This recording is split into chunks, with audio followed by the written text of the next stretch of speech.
Standing hip raise or side leg lift from a squat position where you stay in a mini squat, then lift one leg sideways, alternating legs. This blends an isometric squat hold with a hip abduction movement.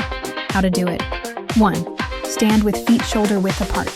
Drop into a squat half squat position, knees bent, hips back, chest up. 3.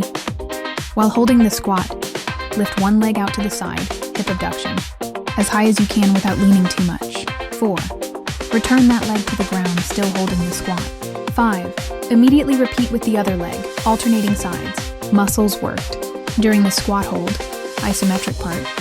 Quadriceps, front thighs, maintain bent knee position. Gluteus maximus stabilizes hips. Hamstrings assist with squat hold. Calves soleus stabilizers. Core, abs and obliques. Keep torso upright. During the side leg raise, dynamic part. Gluteus medius and minimus. Outer glutes, hip abductors.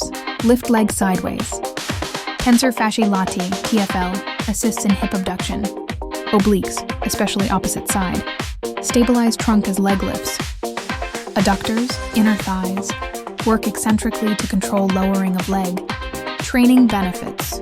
Builds leg endurance from squat hold. Strengthens hip abductors. Important for knee stability and balance.